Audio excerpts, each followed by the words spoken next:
Domingo 20 do Tempo Comum, que no seu ciclo C proclama o Evangelho de Lucas 12, 49-53. Diz assim: Naquele tempo, Jesus disse aos seus discípulos: Vim trazer fogo à terra, e quanto desejo que já esteja a arder. Tenho de receber um batismo, e que angústia sinto até que se realize. Pensais que vim trazer a paz à terra?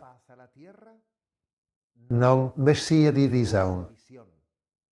A partir de agora estarão divididos 5 numa casa, 3 contra 2 e 2 contra 3. Estarão divididos o pai contra o filho e o filho contra o pai, a mãe contra a filha e a filha contra a mãe, a sogra contra a nora e a nora contra a sogra. Bem, ao ouvir este Evangelho, alguém poderá dizer: bem, agora é que já não entendo nada. Como conciliar que o mesmo que disse, o mesmo Jesus que disse: deixo-vos a paz, dou-vos a minha paz, nos diga agora: não vim trazer a paz, mas a divisão. Como se concilia isto? Pois bem, contextualizemo-lo. Para entrarmos nestas palavras que nos podem parecer misteriosas. Desde o seu nascimento, Jesus foi um sinal de contradição. Já o velho Simeão o profetizou, recordais-vos, este está destinado à queda e ao reerguimento de muitos. Será sinal de contradição. E de facto, assim foi, porque o rei Herodes procurava matá-lo, enquanto outros reis do Oriente vinham adorá-lo. Foi sinal de contradição desde o início. E assim tem sido ao longo de 2000 anos de história. A Cristo bendiz-se, mas também se blasfema contra ele e se persegue. Ninguém permanece indiferente diante dele. Mas há mais, pelos Evangelhos intuímos que Jesus também foi um sinal de contradição no seio da sua própria família. Há passagens que dizem que a sua família o procurava porque achavam que estava fora de si e tentavam dissuadi-lo, afastar Jesus daquele caminho de pregação. Sabemos que a mensagem de Jesus foi, sim, uma pregação de paz, mas não como hoje em dia entendemos a palavra paz como falso pacifismo, de falar coisas bonitas à custa de não tocar na ferida. Jesus não fez isso, não fugiu aos problemas.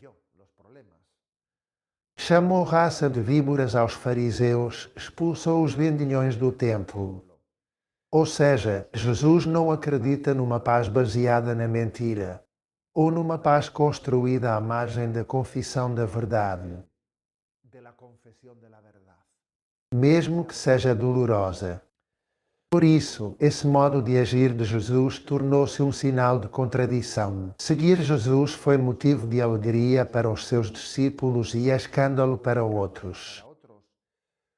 E isso, além disso, sem dúvida, traduzir-se-ia em muitas situações concretas que nem percebemos. Às vezes penso, por exemplo, o que terá significado a conversão de Zaqueu. Quando ele, diante de Jesus, muda de vida, dou metade dos meus bens aos pobres. E se defraudei alguém, devolvo 4 vezes mais. Estou convencido de que, no entorno de Zaqueu, talvez a sua mulher, por exemplo, se escandalizou. Mas o que estás a fazer? Perdeste o juízo. Esse Jesus levou-te a perder o juízo. E certamente, por causa de muitas conversões, de seguirem Jesus, surgiram muitos conflitos familiares e entre amizades, etc. etc. Em conclusão, isto é uma constante na vida de Jesus, no Evangelho. Jesus veio trazer a paz, veio trazer a união, pregou o respeito. Sim, mas isso não quer dizer que muitas vezes não aconteça. Ser fiéis a Jesus nos leva, pois, a entrar em conflitos, em contradições, a ter de fazer violência a nós mesmos muitas vezes. Para sermos fiéis em consciência, temos de nos impor perante familiares, amigos, conhecidos. Por exemplo, lembro-me de que a 9 de agosto se celebra a festa de Santa Benedita da Cruz.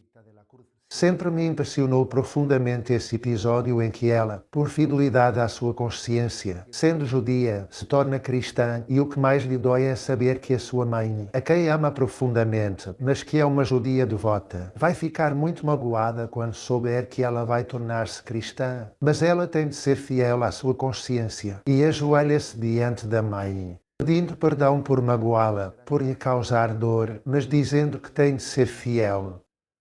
E seguir Jesus na sua vida, não é? Bem, isto foi uma constante.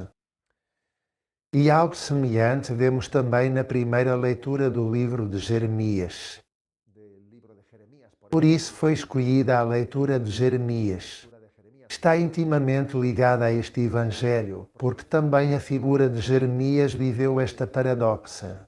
Coube ser portador de más notícias, ter de dizer coisas antipáticas.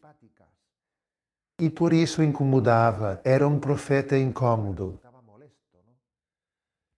As suas palavras ardiam, mas, contudo, mesmo ardendo, como eram palavras de verdade, curavam. Costumamos dizer popularmente que quando algo arde é porque está a curar. Bem, portanto, somos chamados a ser instrumentos de paz. Mas não confundamos semear a paz com palavras lisonjeiras afastadas da realidade. A verdadeira paz, a que Cristo prega, é a que se alcança depois de reconhecer e enfrentar a nossa condição pecadora, a nossa concepção pecadora. Na verdade, não é Cristo quem divide. Não é Cristo quem divide. É o nosso pecado que provoca a divisão. O que acontece é que, quando Cristo vem, traz à luz essa divisão que estava oculta. Cristo não divide, é o pecado que nos dividiu. E estas palavras com que se inicia o Evangelho de hoje, que são tão provocadoras, vim trazer fogo à terra. E quem dera já estivesse a arder. Compreendamo-las devidamente. Um cristão é, em parte, um bombeiro que apaga fogos, e é, em parte, um incendiário que acende o fogo. É um bombeiro que apaga o fogo, porque há tantos fogos, há por vezes divisões entre nós, que nascem de tolices, de amor próprio, que não têm razão de ser, e somos chamados a ser bombeiros que apaguem esses fogos. Mas somos chamados a ser incendiários, que acendam o fogo onde há indiferença, onde há corações adormecidos. O fogo do amor de Deus, o apelo à conversão. Que Deus nos conceda a graça de acolher este Evangelho. A bênção de Deus Todo-Poderoso, Pai, Filho e Espírito Santo, desça sobre vós.